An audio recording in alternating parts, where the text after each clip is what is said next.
What's the next one you got, man? All right. This one is, again, from our member section. This one about peer assessment. Hello, I teach a PYP and we are looking for a good self and peer assessment to end our partner collaborative games unit. The main theme of the unit is to teach the importance of listening, preach, resolving conflict, and general collaborative skills. Any ideas or resources would be much appreciated. So what are your ideas on peer assessment and, you know, looking for some good self and peer assessment during collaborating or any game unit or anything like that? Yeah. I was trying to think, like, my brain went straight to, like, my favorite cooperative games, which would be, like, Hula Hut Relays, Across the River. I've never done a formal peer assessment with that. We've just, like, reflected and done our self-assessment that's at the what I'm end. thinking. Same thing, a reflection. I guess if you wanted to do a formal peer assessment, you could have, like, one of the teams watching Mm-hmm. while you're playing the game, and then you could have a conversation afterwards about what did you see Yeah. that was, like, showing that people were listening, communicating. For me, that's like this kind of conversations we already have anyway with the whole group. So I would rather just have everybody playing, or you could just do a little reflection at the end, like who on your team was doing a great job listening. Maybe have the kids like fill out a little post-it note and give a compliment or shout out the kids that were being really helpful on their team.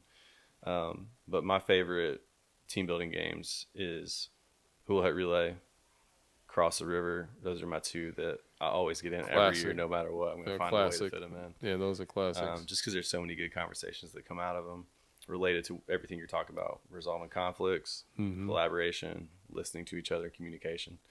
I don't know, did you think of anything? Yeah, I mean, I think anytime that we're trying to do some like peer assessment, that this is going to be like an upper grade level, you know, fourth, fifth grade type activity as well. But yeah, I'm taking those collaborative games and I'm taking, if I have to, I'm taking the last 15, 20 minutes of a lesson and I'm saying, I'm structuring it first. Like, hey, this is what I'm looking for. And then I'm giving students in their team a time to talk about the importance of the listening, collaborating, and then team to team talking about, hey, this is what we discussed, this is what you discussed. So you basically turning your reflection time at the end of the class into a guidance type lesson. So I'm going to front load it before we teach the activity. Hey, I'm looking for you to give me some examples of resolving conflicts or listening, and then I'm giving examples. We're doing demonstrations. We're doing the activity. And then at the end, we're reflecting, doing a role playing or anything like that as well. So anytime I'm in that situation like that, I'm going to front load it with the activity first and then do the activity. And then I'm going to use that time at the end, reflection time, to put into practice what we talked about before. Right. And so if you have that situation, you can definitely get with your guidance counselors about the stuff that they're talking about. Our guidance counselor was nice enough to send us their whole syllabus for the year. And so the things that they're talking about in class is the same things that we try to talk about as well. You know, being a good teammate or helping each other up or having empathy or using kindness or something like that. All those things are important for students to learn, especially in the time of mental health and all that kind of stuff. Just being able to label and do things like that and then having that activity, it would be a good peer assessment if I'm ever in that situation. Yeah, another thing I was thinking was a good resource to check out might be the partner acceptance blog post. Yes. So, like, if you aren't familiar with that, we do this thing called the levels of partner acceptance, where I'll just have like a whole lesson where I'm just going back and forth and I'm having the kids switch partners to do a different skill challenge every 2 or 3 minutes, and we practice how, like, the different ways that you can accept a partner. So yes. Level 1 would be, refusal to accept. Level 2 is when you're like, I guess so, like, you're not really excited about it, but you're still accepting.